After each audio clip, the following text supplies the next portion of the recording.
irmãos e irmãs em Cristo e prezados amigos que nos acompanham, bem-vindos todos diretamente dos estúdios da Estância Árvore da Vida para mais uma transmissão do Instituto Vida para Todos.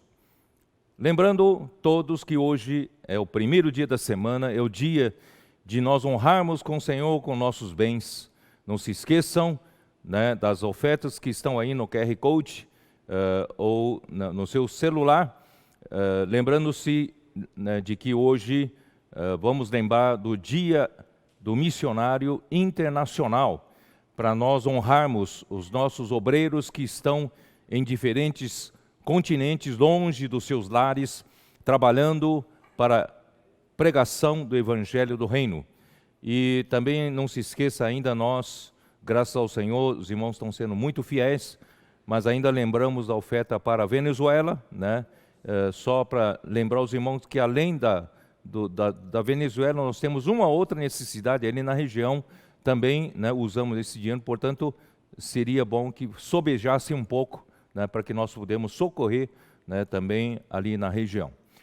Lembrando também das missões no exterior, que a obra é sustentada pelas nossas ofertas nesses outros continentes, lembrando do próprio Instituto Vida para Todos, que, com toda a equipe que está trabalhando muito bem, fazendo trabalhos muito bem feitos, lembrando de contribuir para que isso tudo continue a funcionar. E também não se esqueçam da Estância é Minha, nós continuamos a manter a estância mesmo nesse momento de falta de eventos. Nós precisamos fazer manutenções, que essa semana está fazendo manutenção, uma manutenção geral em toda a estância, que o Senhor possa abençoar a estância, para que sirva ainda mais para o ministério da palavra, para a obra do Senhor, até a vinda do Senhor. E também lembrando que você precisa fazer suas ofertas na sua igreja, da sua localidade, também da obra regional, lembrando também do SEAP, lembrando dos comportores, lembrando também dos irmãos necessitados, passando por momentos difíceis, lembrem de cada um, tá? Então, o Senhor abençoa, certamente abençoará você, e os frutos da justiça aumentará a seu favor na conta celestial. Nós, lembrando também que hoje é a última mensagem do Alimento Diário, mensagem 24, a partir da semana que vem, nós vamos mudar de horário de transmissão, com o irmão Esdras, sexta-noite às 20 horas, e comigo, domingo à noite às 20 horas, tá bom? Então, não se esqueçam dessa mudança para que as igrejas, pouco a pouco, possam retornar às suas atividades normais e nesses horários que as igrejas mais usam, que é o dia de sábado, sábado à noite e domingo de manhã, tá bom? Então, Senhor abençoe todas as igrejas. Vamos pouco a pouco saindo do sofá, e vamos lutar nas ruas, vamos lutar em cada cidade, cada bairro, onde ainda não há testemunho da igreja. Queridos irmãos, nesses tempos finais, precisamos tomar posse desses territórios para conquistar, ganhar mais pessoas com o Evangelho do Reino, para que o Senhor possa vencer, juntamente com Sião, ganhar mais grupos vencedores para formar seu exército de jovens santos para cooperar com a vinda do Senhor. E hoje nós chegamos à mensagem 24, que tem por título, afinal, o que detém o anticristo. Isso está em segunda carta de Paulo aos Tessalonicenses, capítulo 2. E, irmãos, eu resolvi terminar essa série de 24 mensagens do Alimento Diário ainda nesse assunto, porque este é um assunto por demais importante. Durante todos esses séculos, durante o tempo do Novo Testamento, da era da igreja, nenhum estudioso da Bíblia conseguiu afirmar o que realmente detém a vinda do homem da iniquidade, o que realmente detém a vinda do iníquo, ou seja, do anticristo. né? Até a própria versão Restauração fala que o que detém é um tipo de um poder, né? Um tipo de um poder que o detém, mas não explica que poder é esse. E também a versão King James atualizada que nós temos usado principalmente para a leitura do Antigo Testamento, aqui fala também, né, na sua nota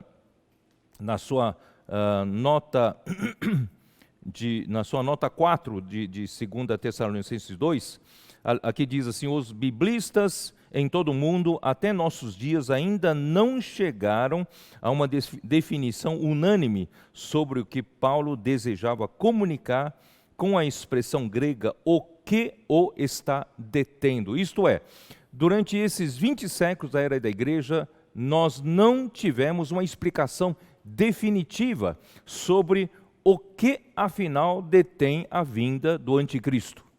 Mas eu acredito, irmãos, desde a semana passada, o Senhor nos confiou uma revelação tremenda. Essa é uma revelação inédita. Durante todos esses 20 séculos não se achou uma definição. Eu queria dizer para vocês que essa definição, na verdade, está aos nossos olhos. Só que os estudiosos da Bíblia não perceberam isso, né? Porque Paulo fala assim, vou ler de novo, capítulo 2, versículo 1. Irmãos, no que diz respeito à vinda de nosso Senhor Jesus Cristo e a nossa reunião com Ele, né, nós vos exortamos. Quer dizer, graças a Deus, a nossa esperança é a vinda de nosso Senhor Jesus e a nossa reunião com nosso Senhor Jesus Cristo. Graças a Deus. A que não vos demovais da vossa mente com facilidade, nem vos perturbeis, quer por escrito, quer por espírito, quer por palavra, quer por epístola, como se procedesse de nós, supondo tenha chegado o dia do Senhor. Então, Paulo alertava aos Tessalonicenses que havia rumores, às vezes até por carta, nos nossos dias seria pelas redes sociais, pela mídia social, né? Mensagens para cá, mensagens para lá, dizendo que nós não precisamos mais trabalhar, vamos parar de trabalhar porque a vinda do Senhor está bem, bem próxima, etc, etc. Bom, então Paulo diz assim: ninguém de nenhum modo vos engane, porque isso não acontecerá sem que primeiro venha a apostasia. Queridos irmãos, é nessa ordem. Primeiro que venha a apostasia e seja revelado o homem da iniquidade, o homem da perdição. Então, precisa haver primeiramente a apostasia e em seguida aparecerá o homem da iniquidade, o filho da perdição. Né?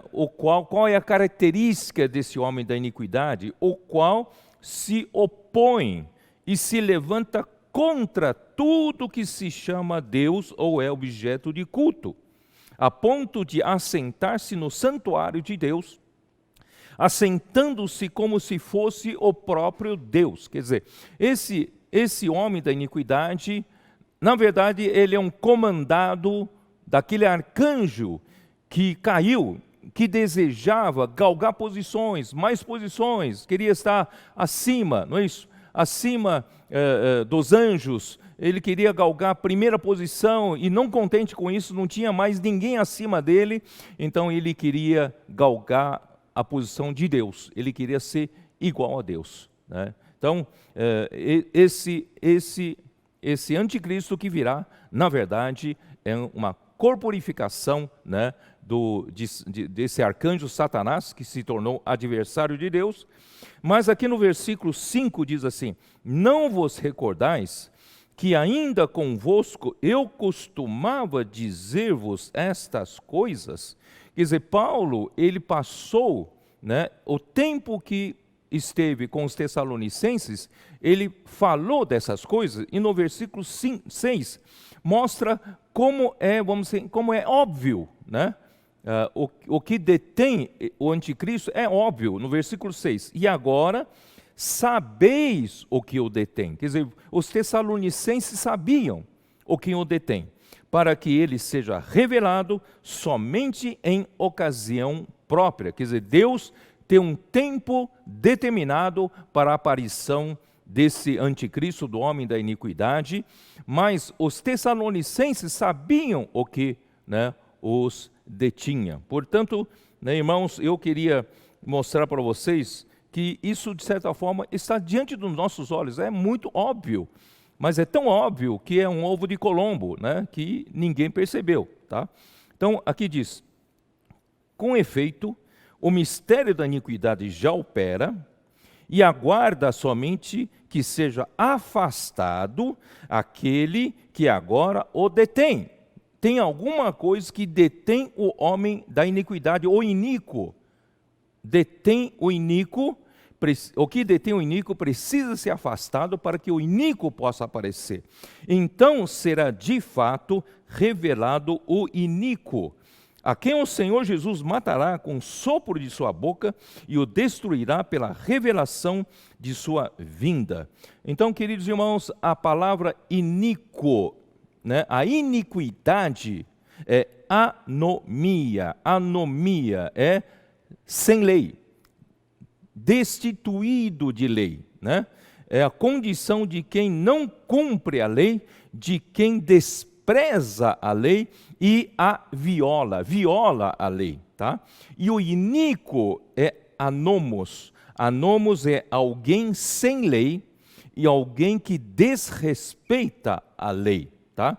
Então, com certeza, é a própria lei que detém o surgimento do iníquo, daquele que ele quer estar totalmente sem lei, ele quer estar totalmente, né, livre das amarras, dos laços, né, de Deus através da sua lei, através da sua palavra. Né? Então, queridos irmãos, eu queria mostrar para vocês que em Romanos 1 já mostrava que havia alguma coisa que já estava sendo trabalhado na sociedade humana desde que o homem caiu. Né? Romanos capítulo 1 e versículo 18, que diz assim: a ira de Deus se revela do céu contra toda impiedade e perversão dos homens que detêm a verdade pela injustiça. Tá? Então, existe aqui a verdade e a injustiça. Deveria ser assim. Oposto à verdade seria a mentira, a falsidade, a vaidade. Né? Mas aqui diz, aqui sempre há o que contrapõe a verdade da Bíblia é sempre a injustiça. Não sei se vocês perceberam. Quando vocês for fazer a leitura da Bíblia, vocês vão perceber, é sempre a verdade contra a injustiça. Na verdade, a verdade é oposto, né? É oposta à mentira. Mas a mentira em si tem um objetivo de produzir a injustiça, de produzir a impiedade, de produzir perversão. Tá? Então, não sei se vocês começam a perceber o que eu quero dizer. Quando você afasta a verdade dos homens, o que sobra é a mentira. E o que a mentira produz é a injustiça, o que a mentira produz é a impiedade, o que a mentira produz é a perversão. Perversão. Tá? É isso que, né, detém, está segurando o aparecimento do iníquo, do sem lei. Porque ele não quer a lei, ele não quer Deus como a verdade, a palavra de Deus como a verdade. Então, todos os movimentos da nossa sociedade estão sendo feitos no sentido de remover Deus da nossa sociedade, de remover a verdade da nossa sociedade, de remover a Bíblia, a palavra de Deus, como padrão da verdade na nossa sociedade. Por quê? Porque esse homem da iniquidade, ele quer iniquidade. Ele quer a injustiça, ele está removendo, afastando, né, tudo que se relaciona a Deus, tudo que se relaciona, né, ao objeto de culto, tudo que se relaciona à palavra de Deus, ele está removendo para quê? Para que ele possa fazer a sua vontade, a injustiça, né, a impiedade, a perversão. Muito bem. Então, versículo 19, vou continuar lendo aqui, Romanos 1. Porquanto o que de Deus se pode conhecer é manifesto entre eles, porque Deus lhes manifestou. Quer dizer, você pode tentar afastar Deus da jogada, afastar a verdade da jogada, né, entre os homens, mas Deus se fez manifesto em todas as coisas aqui, das coisas criadas. Porque os atributos invisíveis de Deus, assim o seu eterno poder, como também a sua própria divindade, né, claramente se reconhecem desde o princípio do mundo, sendo percebidos por meio das coisas que foram criadas. Não tem como negar Deus, mesmo que, né, o mistério da iniquidade tenta negar Deus, tirar Deus da jogada, mas não tem como negar, né? Claramente se reconhecem, né, a divindade e o poder eterno de Deus, né, pelas coisas criadas.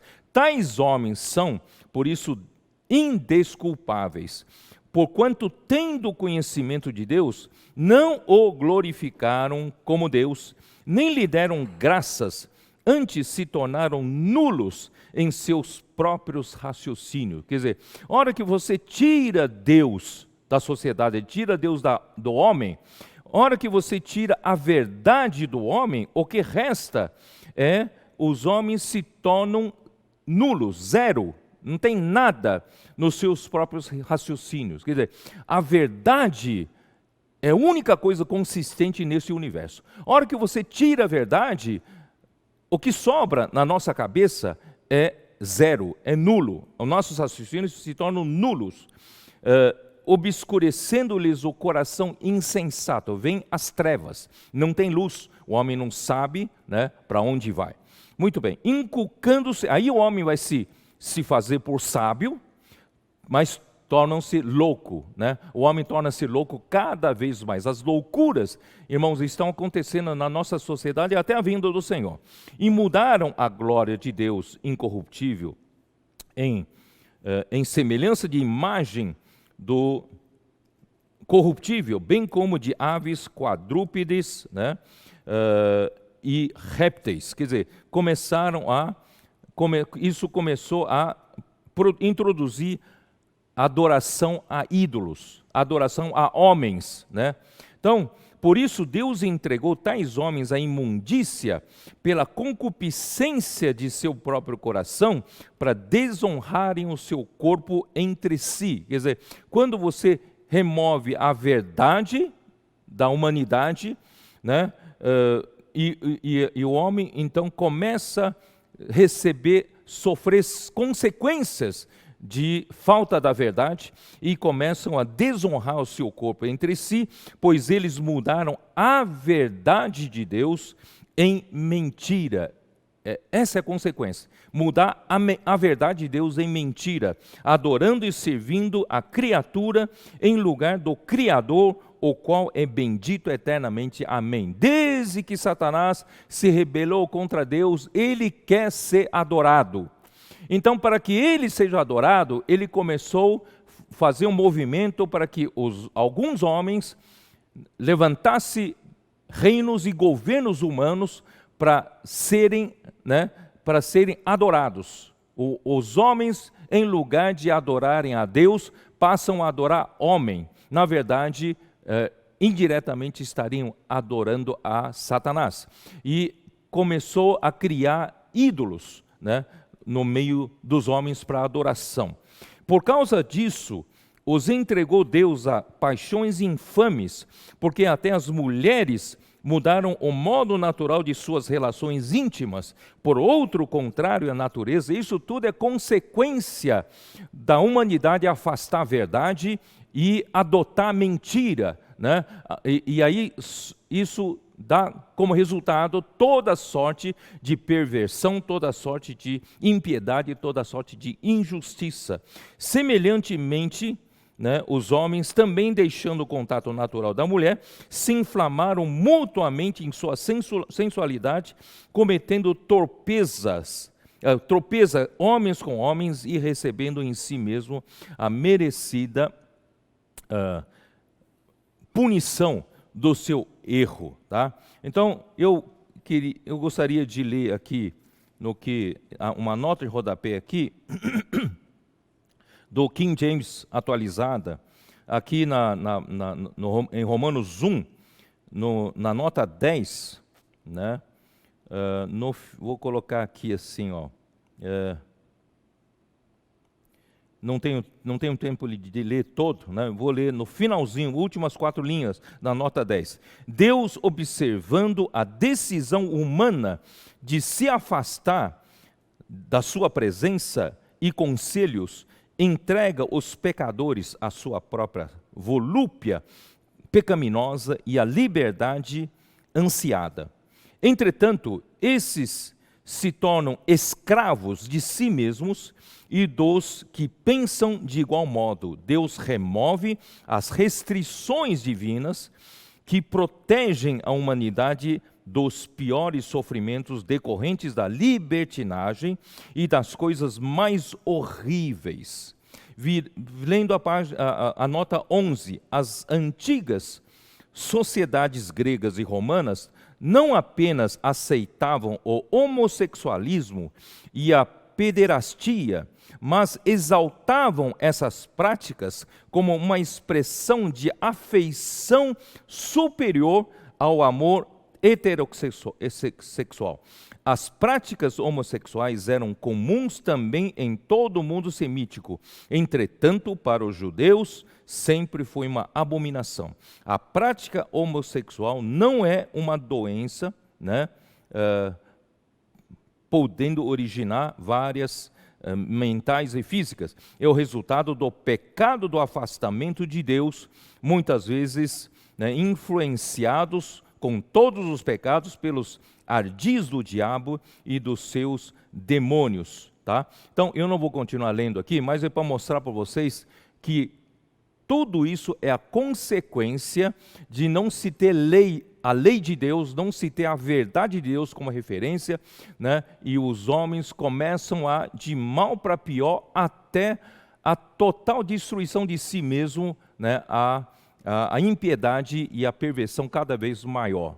Né? Isso é o que o mistério da iniquidade já está operando na nossa sociedade nessa direção, chegando lá. E quando chegar no momento em que os homens não terão mais o conceito de Deus na cabeça, né? Isso já começou com o movimento marxista, tirando principalmente 2 itens. Eu quero falar desses 2 itens, as 2 colunas, que é o conceito de Deus e o conceito da família. Então ele quer destruir, né, o marxismo. Mas o movimento pós-modernista, né, está fazendo esse trabalho para tirar o conceito de Deus e da Bíblia. Bom, é isso que mais ou menos eu queria falar com vocês. Mas antes disso, eu queria dizer para vocês que Deus usou um povo de Israel de uma maneira totalmente diferente do caminho que estava sendo seguido pela humanidade pós-dilúvio, da civilização pós-dilúvio. Infelizmente, logo depois da saída da arca, Noé, ele imediatamente, né, edificou um altar, ali ofereceu sacrifícios a Deus, ali invocou o nome de Deus, ele como a nova, vamos dizer, o novo início, a nova origem da raça humana, né, depois de Adão e depois do dilúvio. Então ele seria um recomeço da civilização humana. Começou bem, começou colocando Deus, né, acima de tudo, a conexão com Deus acima de tudo, e adorando a Deus, sacrificando a Deus, mostrando total obediência e total conexão com esse Deus.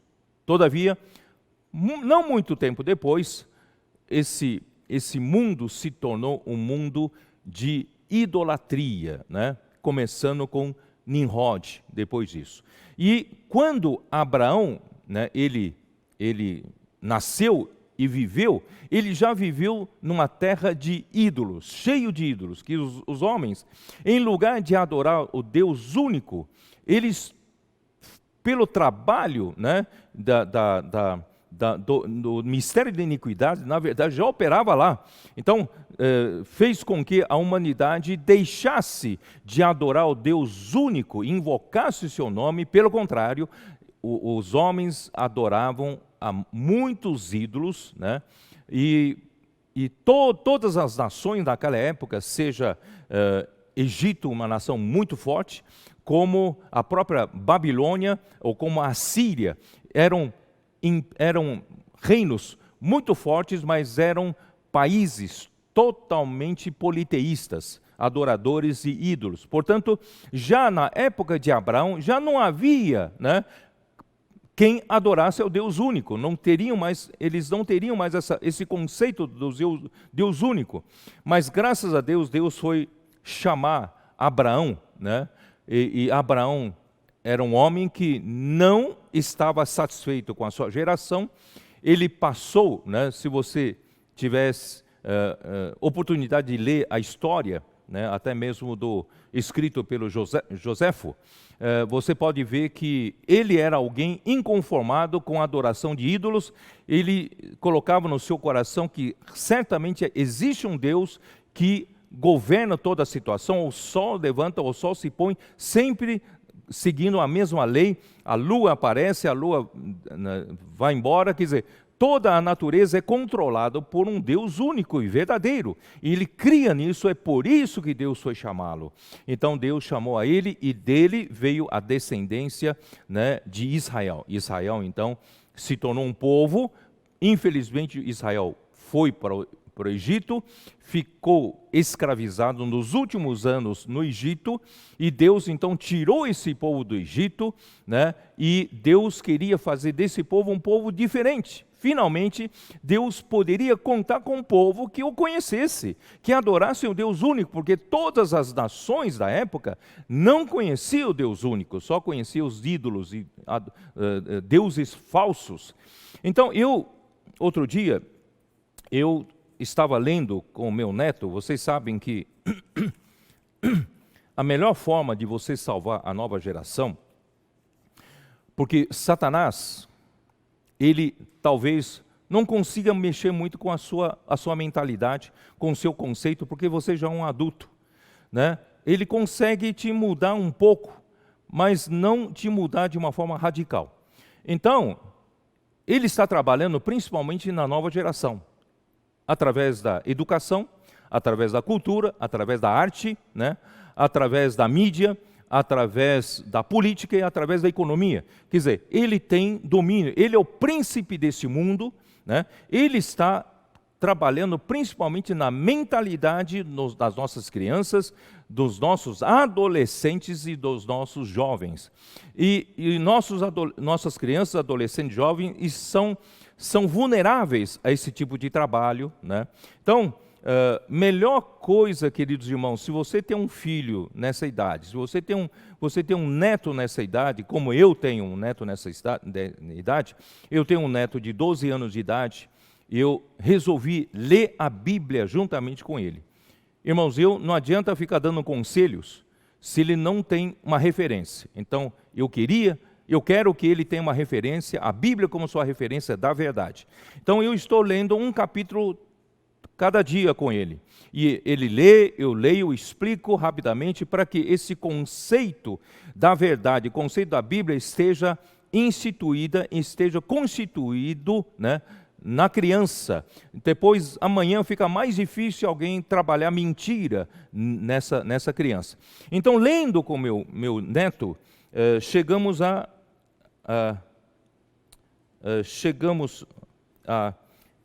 Êxodo 6, né? Êxodo 6. Êxodo 6, Deus então, com grande poder, tirou o povo do Egito, né? Deus prometeu tirar o povo do Egito, e no Êxodo 6, versículo 6, diz assim: portanto, dize aos filhos de Israel: eu sou o Senhor, e vos tirei de debaixo das cargas do Egito, e vos livrarei da sua servidão, e vos resgatarei com braço estendido e com grandes manifestações de julgamento. Tomar-vos-ei por meu povo. Olha só, isso é uma grande coisa. Pela primeira vez, Deus, então, depois do dilúvio, chamou uma nação, chamou um povo de seu povo. Tomar-vos-ei por meu povo, e serei vosso Deus, e sabereis que eu sou o Senhor vosso Deus, que vos tiro de debaixo das cargas do Egito. Irmãos, isso em figura, também você pode ver que o Senhor, de alguma forma, tirou você do mundo, tirou você das cargas do mundo e livrou você da servidão, da escravidão desse mundo, e o Senhor resgatou você com seu braço estendido e com grandes manifestações do juízo de Deus. E Ele também te tomou para ser o seu povo, e Ele será o seu Deus.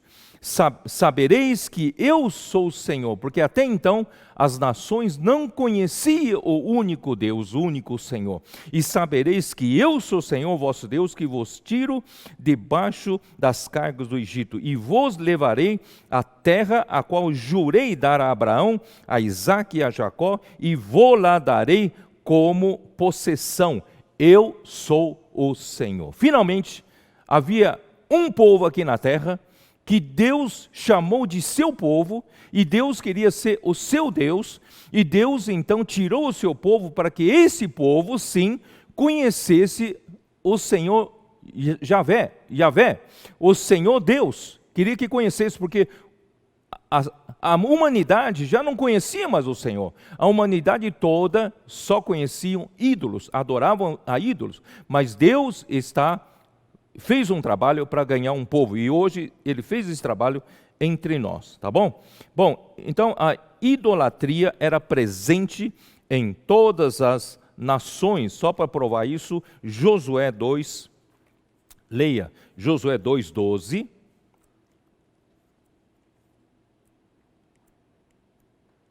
Josué 2:12. Ouvindo isto, desmaiou, né?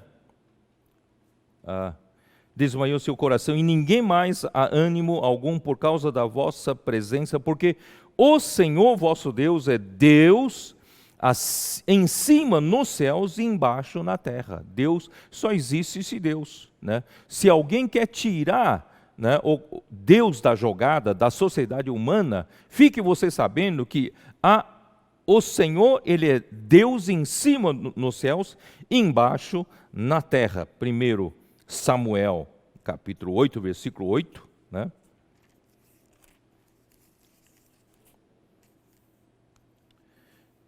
Segundo todas as obras que fez desde o dia em que o tirei do Egito até hoje, pois a mim me deixou e a outros deuses serviu, assim também o faz a ti.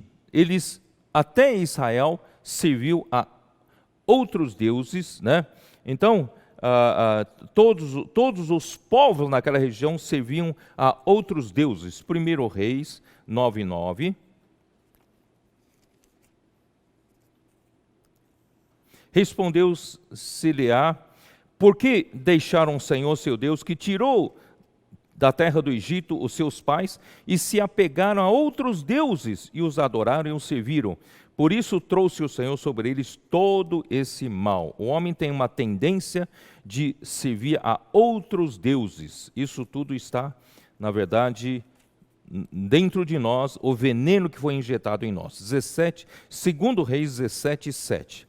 Tal sucedeu porque os filhos de Israel pecaram contra o Senhor seu Deus, que os fizera subir da terra do Egito, e debaixo da mão de Faraó, rei do Egito, temeram a outros deuses. Né? Andaram nos estatutos das nações que o Senhor lançara de diante dos filhos de Israel, e nos costumes estabelecidos pelos reis, né, de Israel. Jeremias 44:8. Jeremias 44:8.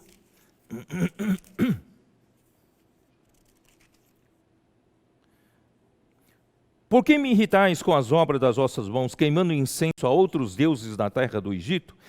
Aonde viesse para morar, para que a vós mesmos os elimineis, e para que vos torneis objeto de desprezo e de opróbrio entre todas as nações da terra? Nós somos o povo de Deus, nós somos diferentes de todas as outras nações da terra, tá?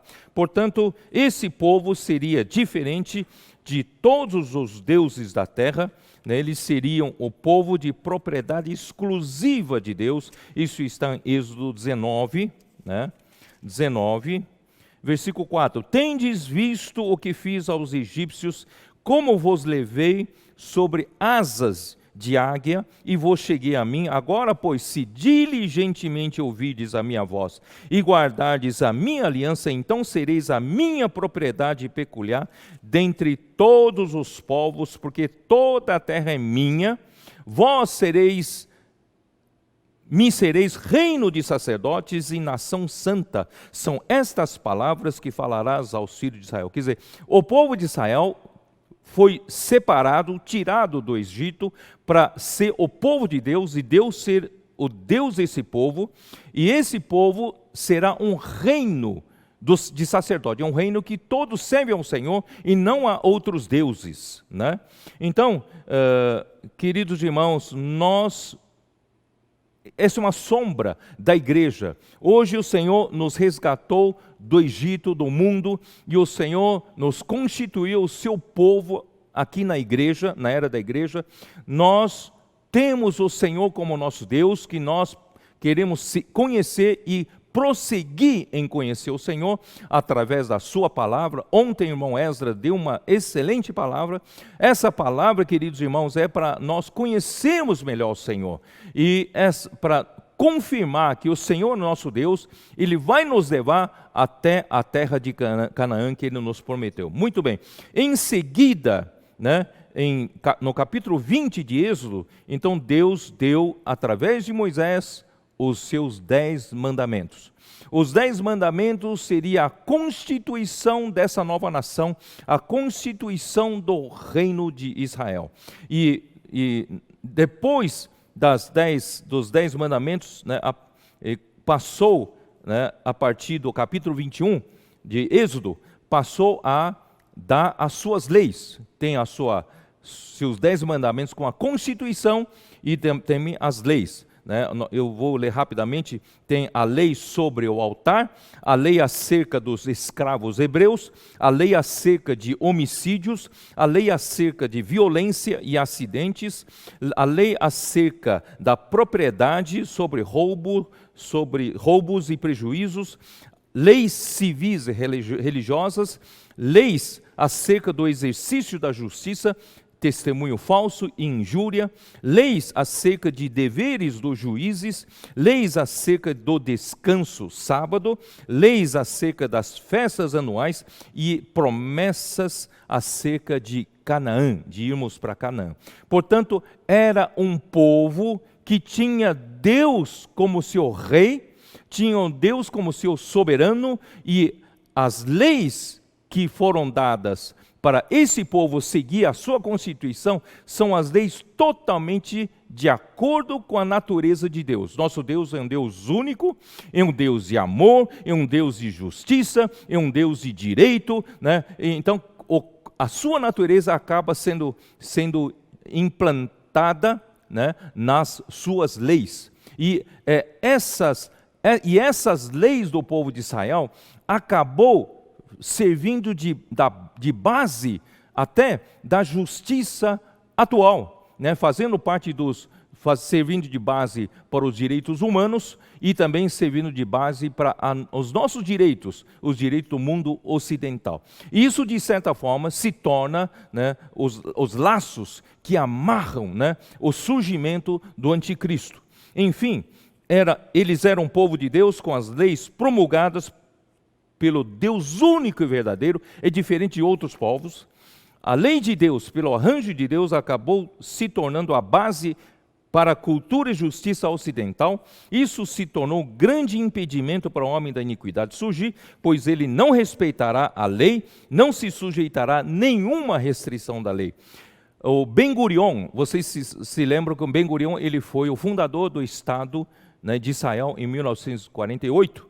Ele escreveu um livro chamado O Despertar de um Estado, e um dos itens, ele falou assim: o meu povo, povo judeu, é o povo que deu ao mundo, presta atenção, é o povo que deu ao mundo grandes e eternas verdades. Por quê? Porque é a lei que Deus deu para eles, é a verdade.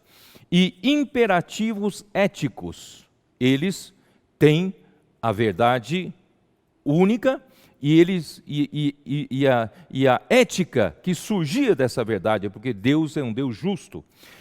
Povo que profetizou sobre a unidade do Criador e da criação, quer dizer, único povo, né, que tem um único Deus, reconhecia o único Deus como Criador e também, né, Deus da criação, sobre o caráter excelso do homem criado à imagem de Deus. Quer dizer, o homem não é criado ao Deus dará, cada um vive a sua vida e cada um aproveita a sua vida, que você vai morrer. Então, faça o que quiser, o que der na sua cabeça, o que te dá felicidade. Não é assim, né? O homem é excelso, criado à imagem de Deus, sobre a justiça social, sobre a paz universal, sobre amar ao próximo. Quem diz isso foi Ben-Gurion, tá? Foi quem revelou a visão do dia final, a visão de uma nova sociedade humana, ele quer dizer, no milênio, reino milenar, e também do novo céu, nova terra. Essa é a nova sociedade que só o povo de Deus, Israel, acreditava.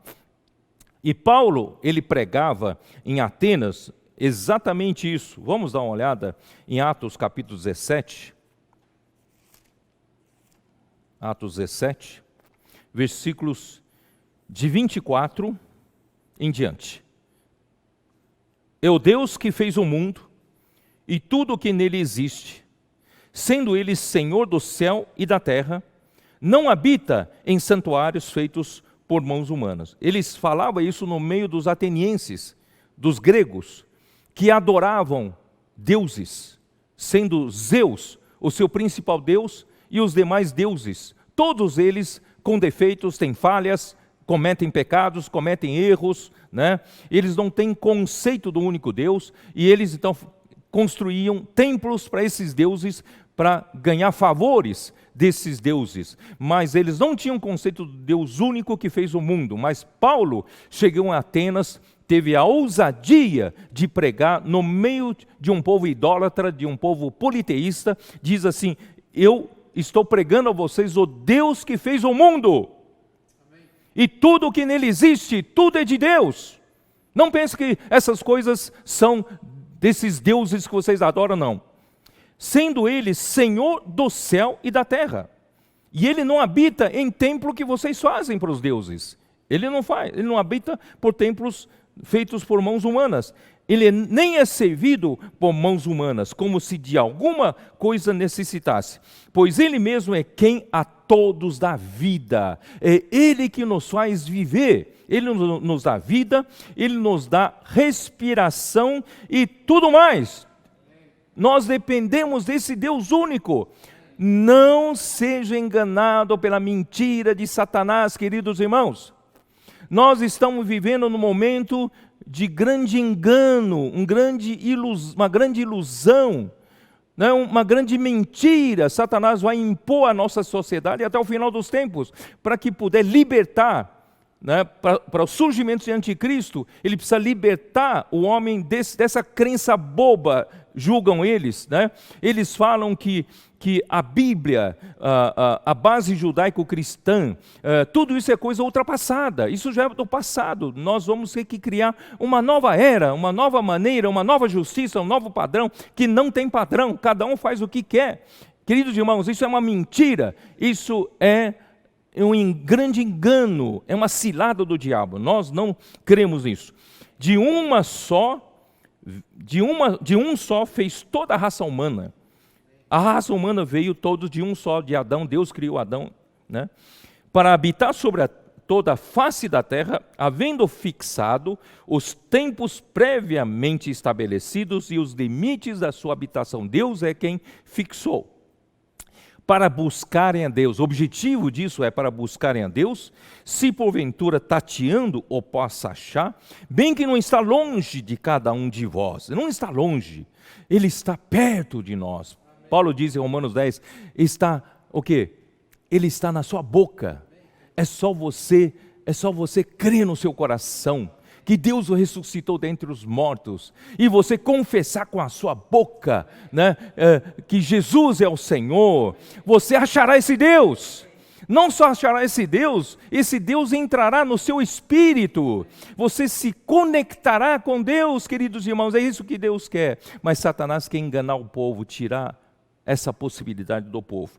Muito bem, versículo 28, pois nele vivemos e nos movemos e existimos, como alguns dos vossos profetas têm dito, porque dele também somos geração. Sendo, pois, geração de Deus, não devemos pensar que a divindade é semelhante a ouro, a prata e a pedra, trabalhados pela arte e imaginação do homem. Deus não é feito de imagens, né, das coisas materiais. Ora, não levou Deus em conta os tempos da ignorância, agora, porém, notifica aos homens que todos, em toda parte, se arrependam. Queridos irmãos, nós estamos saindo nas ruas, os comportores dinâmicos estão nas ruas, e as igrejas estão saindo nas ruas, pregando o evangelho, para que todos se arrependam.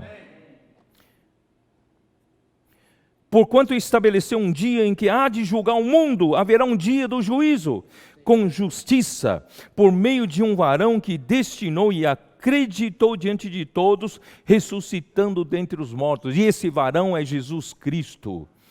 Ó Senhor Jesus.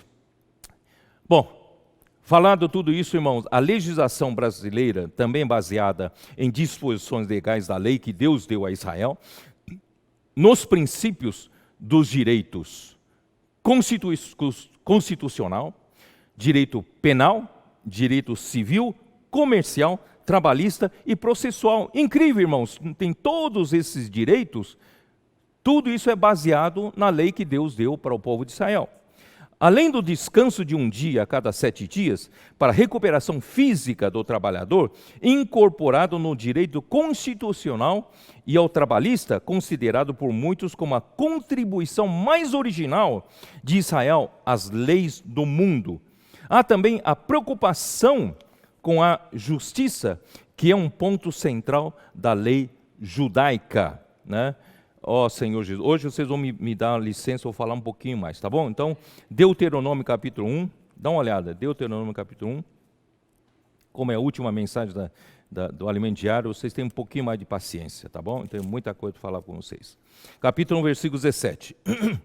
Não sereis parciais no juízo, ouvireis tanto o pequeno como o grande. Queridos irmãos, na sociedade humana, quem é o grande leva vantagem, quem é o rico leva vantagem, quem é poderoso leva vantagem. Mas Deus disse, não sejais parciais no juízo, ouvireis tanto o pequeno como o grande, não temereis a face de ninguém, porque o juízo é de Deus.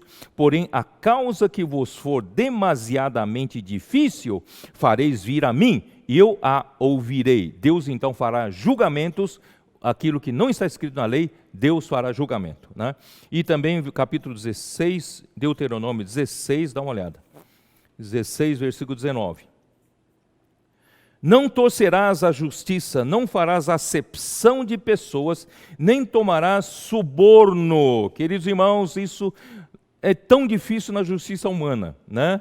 Não fazer acepção de pessoas. A justiça humana faz acepção de pessoas e até, infelizmente, não é, até juízes podem receber suborno, porque o suborno cega os olhos dos sábios e subverte a causa do justo. Deus se preocupa com a justiça, né? Porque era um povo, eles tinham que viver, né, dentro da justiça. Levítico 19, versículo 15.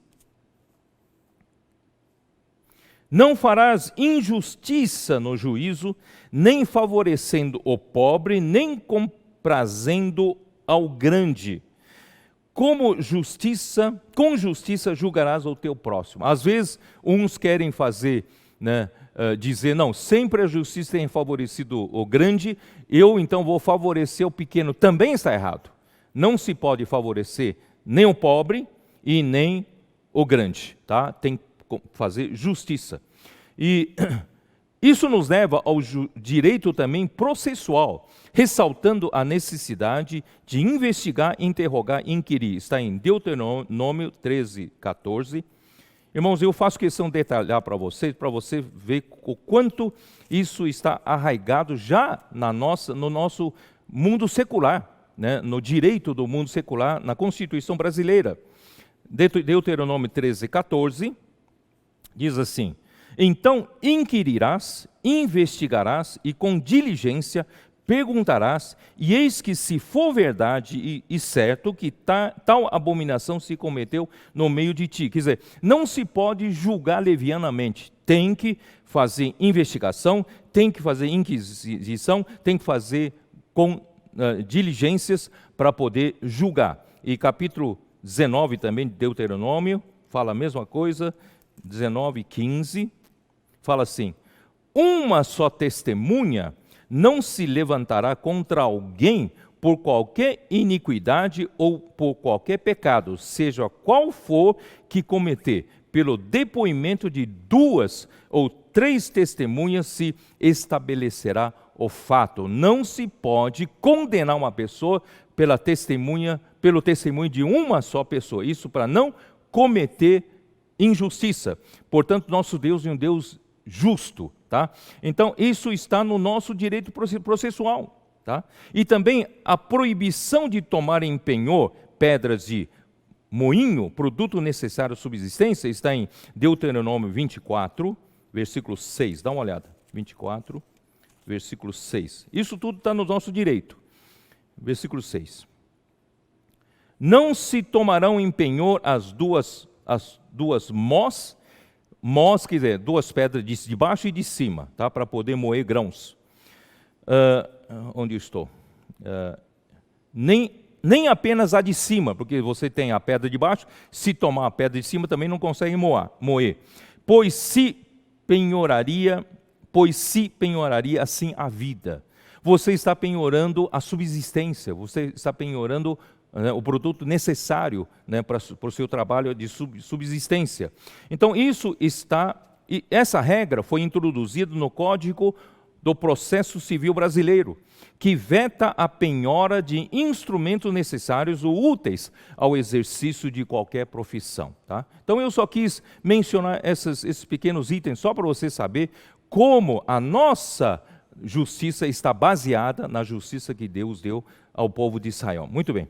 Então, irmãos queridos, tudo isso para poder eu dizer que existe um complô contra esse Deus de justiça e de amor. Quão bom não seria se o homem pudesse realmente adorar esse Deus e amar esse Deus, seguir a sua palavra. Nós teríamos paz e justiça para todos sempre, graças a Deus. Mas, irmãos, houve um arcanjo que ele se julgou superior a todos os anjos, todos os seres criados por Deus. Ele teve um orgulho no coração, uma soberba, né, como diz o Leviatã. Ele é o animal, né, ele é o rei sobre todo animal orgulhoso, e acima dele ele não vê ninguém, não enxerga ninguém, né? Então ele queria ser Deus, ele queria ser igual ao Altíssimo, diz em Isaías 14. Então, essa insistência, né? Essa teimosia de Satanás querer ser igual a Deus e querer ser Deus, queria substituir no homem Deus. Irmãos, isso está em toda a história da queda do homem, tá? Então, é isso que eu quero para vocês entenderem, né, o mistério da iniquidade. Então, esse Nimrod, isso está em Gênesis 10, dá uma olhada, Gênesis 10. Senhor Jesus. Gênesis 10. Versículo 6. Os filhos de Cã. Vocês sabem que Noé, né, teve 3 filhos. Sem, Cã e Jafé. Os filhos de Cã. Cuxi, Mizraim, Pute e Canaã. Tá? Cuxi, né, é um dos filhos. Versículo 8. Cuxi gerou a Nimrod, o qual começou a ser poderoso na terra. Irmãos, essa palavra, ele se tornou poderoso na terra, e em seguida fala, foi valente caçador diante do Senhor. Então, eu pensava, na minha ignorância, quando era adolescente, quando eu lia a Bíblia, achava, puxa vida, ele é o meu herói, né? Nimrod é o meu herói, ele é o valente caçador diante do Senhor. Mas, irmãos, essa conotação não é positiva, é uma conotação negativa, né? Daí, dizer-se como Nimrod, poderoso caçador diante do Senhor. Então, queridos irmãos, ele é um que descobriu o poder que o ser humano pode ter, né, sob o seu domínio, o seu controle, os homens. Quando ele estabeleceu o seu reino, o seu poder de governo, o seu poder de domínio, né, mandar, né, os outros homens fazer o que ele quer, queridos irmãos, isso surgiu com o Nimrod. E o Nimrod, ele produziu o governo humano pela primeira vez, né? O reino do mundo surgiu com Nimrod. E o Nimrod foi o primeiro tipo de anticristo e o primeiro a se opor a Deus, tá? Então, o reino do mundo, vamos dar uma lida, Apocalipse 11, 15. Apocalipse 11, versículo 15. O 7º anjo tocou a trombeta, e houve no céu grandes vozes dizendo, o reino do mundo. Esse reino do mundo, e queridos irmãos, iniciou-se com Nimrod. O reino do mundo se tornou de nosso Senhor e do seu Cristo, e ele reinará pelo século dos séculos. Amém? Esse é o reino do mundo, né? Foi dado um fim. Lucas, capítulo 4, versículo 5. Lucas 4, versículo 5. E elevando-o, mostrou-lhe no momento todos os reinos do mundo. Satanás, da tentação de Jesus, levou a Jesus, né, por um lugar alto e mostrou todos os reinos do mundo. Disse-lhe o diabo, dar-te-ei toda esta autoridade e a glória desses reinos, porque ela me foi entregue e a dou a quem eu quiser. Portanto, se prostrado me adorares, toda será tua. Então, Satanás usurpou, porque quando ele foi criado, Deus o entregou para reinar o mundo de outrora. Mas quando ele caiu, a iniquidade entrou no seu coração, a arrogância entrou no seu coração e a maldade entrou no seu coração, Deus o lançou para a terra. Mas Deus é tão grande que Deus não tirou essa autoridade. Ele deveria entregar essa autoridade para Deus.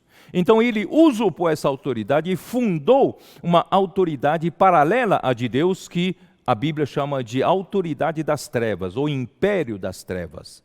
Então ele detém essa autoridade dos reinos do mundo, que começou com Nimrod, né? Então ele disse para Jesus, Jesus, se você quiser me adorar, você me adora, e eu vou entregar a autoridade também a esses reinos e a glória desses reinos a você, tá? João 12, 31. Eu vou ler só esse versículo, porque tem vários versículos, que ontem acho que o irmão Eza leu. João 12, versículo 31, que diz assim, chegou o momento de ser julgado este mundo, e agora o seu príncipe será expulso.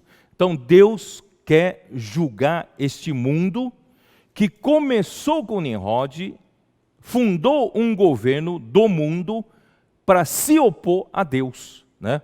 Então, portanto, Efésios 2:2, acho que vale a pena ler, Efésios 2:2. Ó Senhor Jesus. Senhor Jesus, 2:2. nos quais andastes outrora, segundo o curso desse mundo, segundo o príncipe da potestade do ar, da autoridade do ar, e do espírito que agora atua nos filhos da desobediência, entre os quais também todos nós andamos outrora, segundo as inclinações da nossa carne, fazendo a vontade da carne e dos pensamentos, e éramos por natureza filhos da ira, como também os demais. Hoje não mais, nós não somos mais, não somos mais filhos da desobediência. Muito bem, então, Nimrod, voltando para Nimrod, então, vamos voltar lá para Gênesis capítulo 10, acho que vale a pena, vou mostrar para vocês. Esse Nimrod, ele não só contente, dá uma olhada no versículo 10. O princípio do seu reino foi Babel, Ereque, Acade e Calné na terra de Sinar. Onde fica Sinar? Sinar é Babilônia, é justamente a região ali, entre Tigre, entre rio Eufrates, ali está a Babilônia, tá?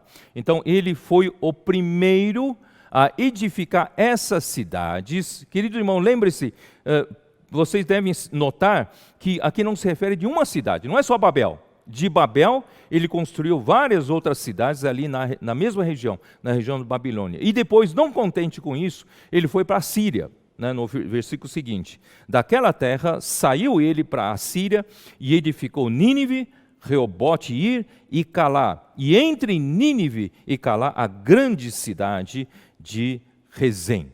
Então, ele não se contentou em edificar uma cidade, como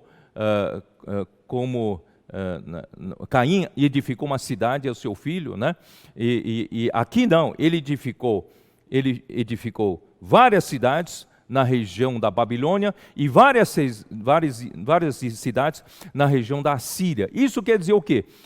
Quando você tem várias cidades sobre o seu controle, sobre o seu domínio, você acaba virando um tipo de um imperador. Você, na verdade, tem um império. Você tem duas regiões grandes de cidades em que você domina, você governa, você é...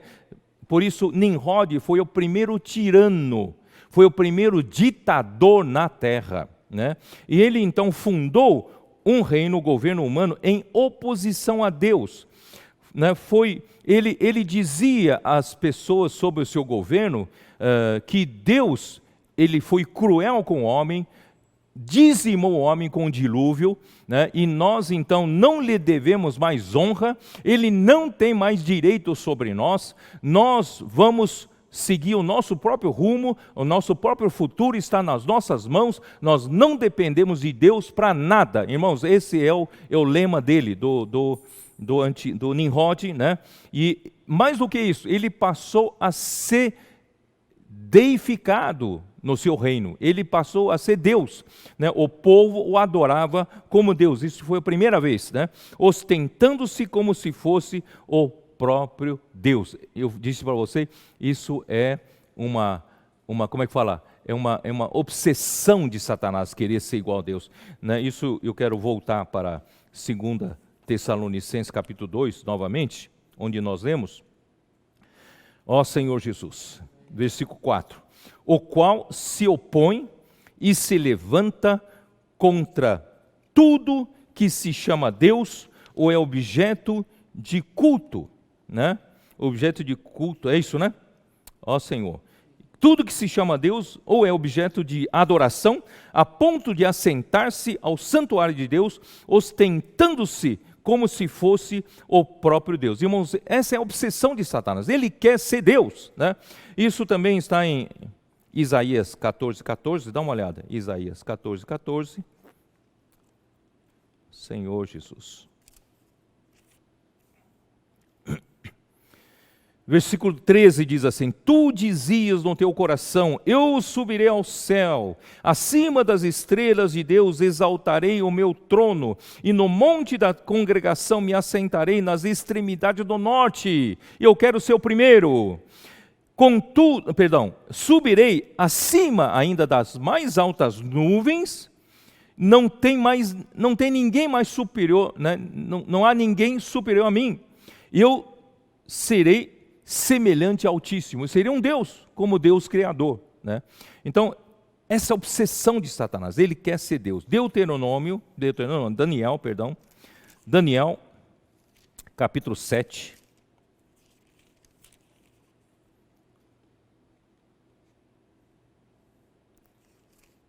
Daniel capítulo 7, versículo 24. Os 10 chifres que correspondem a 10 reis que se levantarão daquele reino, e depois deles se levantará outro, o qual será diferente dos primeiros, abaterá a 3 reis, proferirá palavras contra o Altíssimo. Irmãos, aqui essa profecia refere-se ao anticristo que virá no final dos tempos. Tá? Porque aqui ele faz parte do quarto animal, né? Aquele que é tipo de anticristo, que é Antíoco Epifânio, ele aparece do terceiro animal. Terceiro animal refere-se ao reino macedônico, tá? E o quarto animal, né, é onde surgirá o anticristo.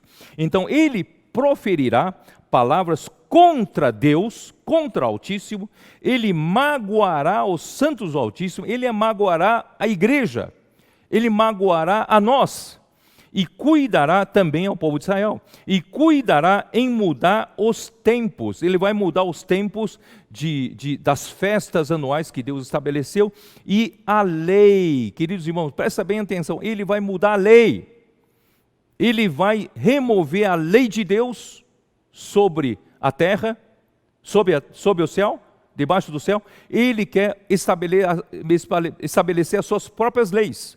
E os santos lhes serão entregues nas mãos, e por um tempo, 2 tempos e metade de um tempo, 3 anos e meio da grande tribulação.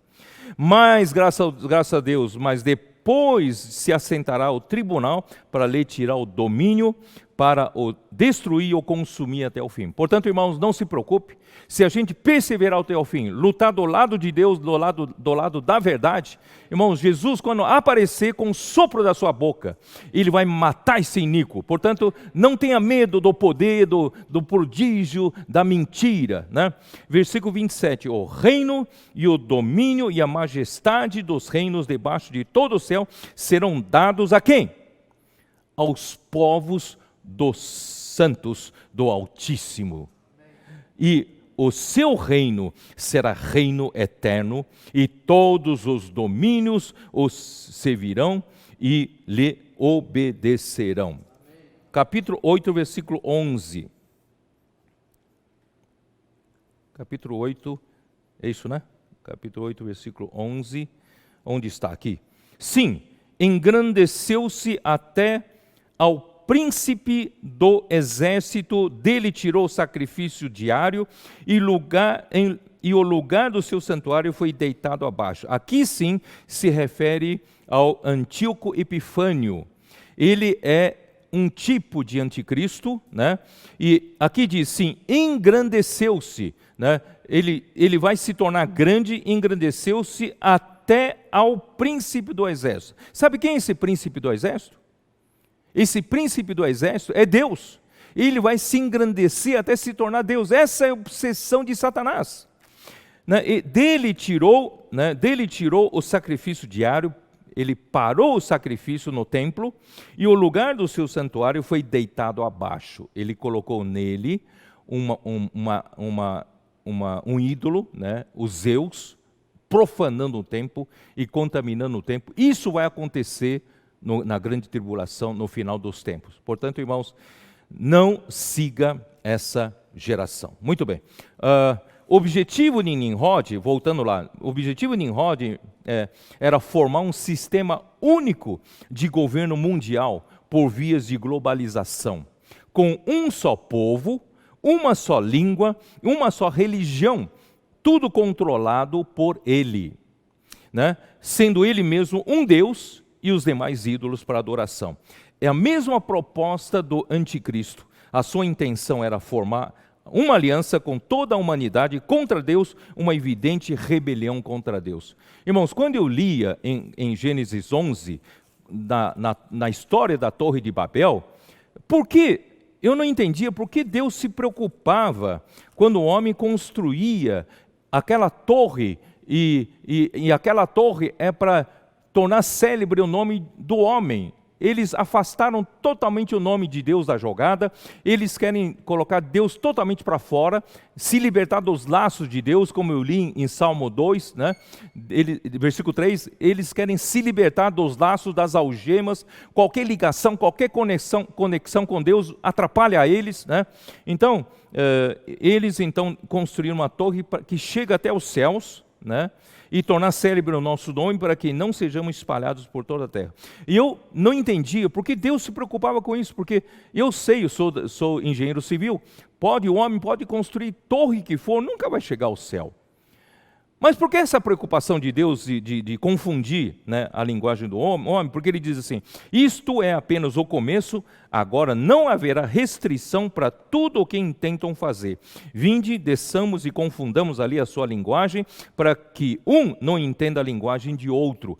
Isso quer dizer que Deus não estava preocupado com a construção física, Deus estava preocupado com esse levante, essa rebelião contra Deus, dos homens se unirem em um só povo, em um só reino, né? Em um só governo, em uma só religião que não é Deus, certo? Deus está preocupado com isso, por isso que ele confundiu a linguagem, porque aí não terá mais, o homem conseguirá fazer tudo. Irmãos, iria antecipar a vinda do anticristo, né? Mas graças a Deus, Deus confundiu. Muito bem. A construção da cidade e da Torre de Babel tinha intenção de sobrepor a glória do homem à glória de Deus, o nome ou fama do homem acima ao de Deus. Se a humanidade permanecesse unida em seus esforços antropocêntricos, não haveria limites para a sua rebelião contra Deus. Isso está na nota de rodapé da versão King James atualizada. Por isso Deus teve que intervir, né, confundindo a linguagem, dispersou os homens e cessaram com a construção da torre. E a Torre de Babel era para a adoração de astros, como a lua e o sol, serviu de modelo para todos os templos, né, que eram os zigurates, né, tal. Bom, queridos irmãos, isso está dentro daquilo que eu li na semana passada. O homem liderado por Satanás quer se libertar dos laços de Deus totalmente, né? Isso está em Salmos 2, vamos ler de novo. Senhor Jesus, me perdoem, queridos irmãos, avançado da hora, mas eu preciso falar sobre isso. Capítulo 2 de Salmos, né? Versículo 1 diz assim, por que se enfurecem os gentios e os povos imaginam coisas vãs? Por que as nações ficam com ódio contra Deus, com fúria contra Deus? Os reis da terra se levantam, os príncipes conspiram contra o Senhor e contra o seu ungido, dizendo, rompamos os seus laços, vamos romper os laços nossos com Deus, né? E sacudamos de nós as suas algemas, chega de ter qualquer ligação com Deus, vamos sacudir das nossas mãos as algemas. Irmãos, ri-se aquele que habita no céu, Deus na verdade está rindo deles, o Senhor zomba deles, na sua ira, a seu tempo lhes há de falar e no seu furor os confundirá. Eu, porém, constituí o meu rei sobre o meu santo monte Sião. Proclamarei o decreto do Senhor. Ele me disse, tu és meu filho, eu hoje te gerei. Pede-me, eu te darei as nações por herança e as extremidades da terra por tua possessão, com vara de ferro as regerás e as despedaçarás como um vaso de oleiro. Agora, pois, ó reis, sede prudentes, deixai-vos advertir, juízes da terra, servi ao Senhor com temor e alegrai-vos nele e com tremor. Beijai o filho, para que se não irrite e não pereçais no caminho. Então, irmãos, hoje existe todo um trabalho para derrubar a lei, para o surgimento do anticristo. Os pós-modernistas trabalham para erradicar a cultura judaico-cristã, considerada ultrapassada, radical, segregacionista, né, e impositiva, intolerante. Para eles é isso, né? Eles têm ódio dos cristãos que creem na Bíblia, que diz a verdade. Eles têm raiva quando você fala, eu creio na Bíblia, a Bíblia é a verdade, sabe? E lutam pela desconstrução da base teológica judaico-cristã, desconstruindo todos esses valores oriundos dessa base, considerada ultrapassada, eles chamam de mofada, já tem mofo, né, essas coisas. Sem a desconstrução da cultura judaico-cristã, que está arraigada da cultura ocidental, o anticristo não terá como surgir. Então, isso é a barreira para o surgimento. Para eles não há verdade absoluta universal. Consequências, não haverá princípios morais que regem a conduta das pessoas universalmente, rompimento dos laços com a lei de Deus. Cada um então estará livre para fazer o que achar melhor, o que lhe dá satisfação, o que lhe dá prazer, né? O egoísmo tomará conta, isso está em 2 Timóteo, né? 3, de 1 a 5, né? Nos últimos tempos, os homens serão egoístas, amantes de si, ele é amante dos prazeres, ele vai fazer o que bem entender. Esse tempo está chegando, queridos irmãos, e em detrimento do coletivo. Irmãos, Deus está chamando você para sair disso, porque essa deterioração do ambiente vai atingir os cristãos. Não vai atingir só os homens do mundo, não, vai atingir os cristãos. Por isso a palavra apostasia. Muitos cristãos vão desertar do exército de Deus, da luta com Deus, por Deus. Então, essa deserção é apostasia, e a fé vai enfraquecer. Muitos vão seguir essa palavra, né, da mentira, infelizmente, muitos filhos de Deus.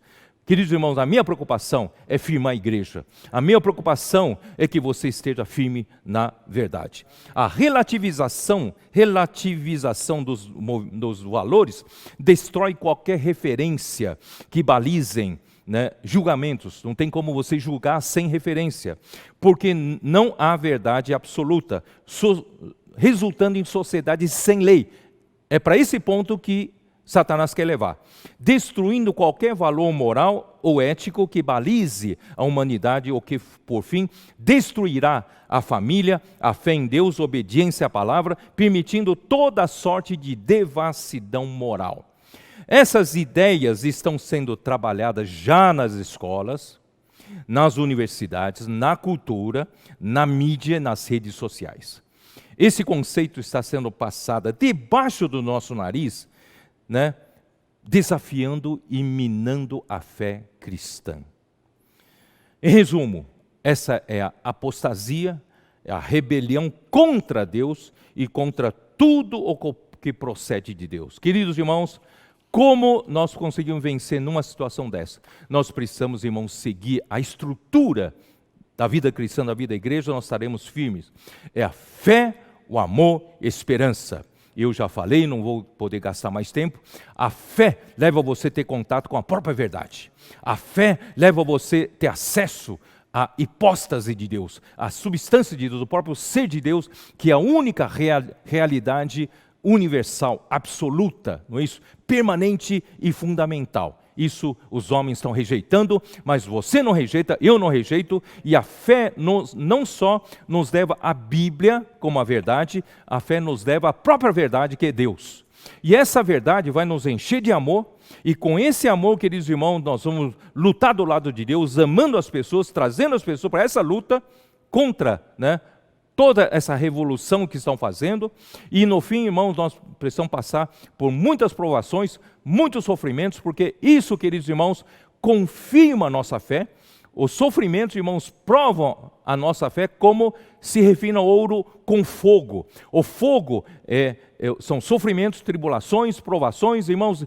Todos nós, irmãos, para lutar com o Senhor no final dos tempos, precisamos passar por provações. O Senhor quer nos tornar, né, as coisas que nós recebemos, tanta palavra que recebemos, tanta graça que recebemos durante todo esse tempo, precisa se tornar nossa verdade, precisa se tornar nossa realidade. Nós precisamos não só falar, blá, blá, blá, blá, blá, blá, blá, nós precisamos ter a realidade daquilo que falamos. Então, para isso, queridos irmãos, não só a fé, o amor, mas a perseverança da esperança. Precisamos passar por provações, situações difíceis que nós estamos passando, eu estou passando, queridos irmãos, mas tudo isso, irmãos, é para o quê? Para o nosso bem, para que a verdade, que é o próprio Deus, seja cada vez mais, irmãos, sedimentado em mim. Deus precisa ser sedimentado em mim, ao tal ponto, irmãos, a própria realidade toda de Deus estará aqui em mim. E assim, irmãos, a igreja será a coluna e baluarte da verdade. E eu vou terminar, irmãos, com Hebreus, Senhor Jesus, Hebreus capítulo 12, vou terminar com Hebreus 12, perdão pelo horário, Hebreus 12, versículo 26. Aquele cuja voz abalou então a terra, agora, porém, ele promete dizendo, ainda uma vez por todas, farei abalar não só a terra, mas também o céu. Deus, no final dos tempos, ele vai abalar não só a terra, mas também o céu. Irmãos, Deus vai abalar, e se nós tivermos ainda muita falsidade, muita falta de verdade em nós, inconsistências em nós, vazios em nós, quando abalar, tudo isso vai cair. Mas se nós estivermos buscando a verdade, a realidade de Deus, em vez de ouvir a mentira, ser enganado, pelas artimanhas do inimigo, nós estivemos nesse tempo nos firmando na verdade, solidificando a verdade dentro de nós, irmãos, aquilo que permanecer aqui dentro, irmãos, será inabalável. A justiça é inabalável, a verdade será inabalável. Eu vou estar tão solidificado, tão cheio de consistência, pode abalar que eu não serei abalado, tá? Então vamos seguir lendo aqui. Ora, esta palavra, ainda uma vez por todas, significa a remoção dessas coisas abaladas, como tinham sido feitas, para que as coisas que não são abaladas permaneçam.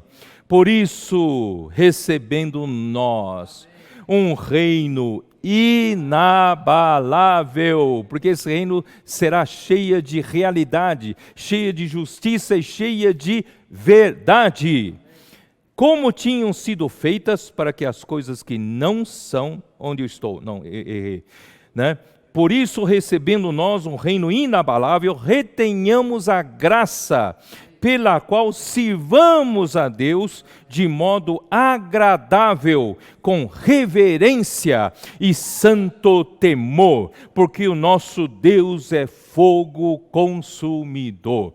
Queridos irmãos, não vou gastar mais nenhum minuto seu, eu sei que vocês estão reunidos, muitos estão reunidos para ainda compartilhar essa mensagem, e outros irmãos também vão compartilhar. Queridos irmãos, eu vou terminar aqui. O meu desejo por esse final do alimento diário, mensagem 24, é nós não sermos enganados por toda mentira que vai vir aí. Eles vão solapar a única verdade, primeiro a Bíblia, segundo o próprio Deus, E eles vão transformar, a verdade em mentira. E nós não podemos ser abalados com isso. Pelo contrário, nós precisamos estar recebendo mais coisas inabaláveis. Vamos solidificar toda essa palavra que recebemos como graça, que essa graça se torne a verdade em nós, se torne a nossa realidade. Se nós queremos receber um reino inabalável, nós temos que ser inabaláveis, cheio da justiça e cheia da verdade de Deus. Deus abençoe a todos. Jesus é o nosso Senhor.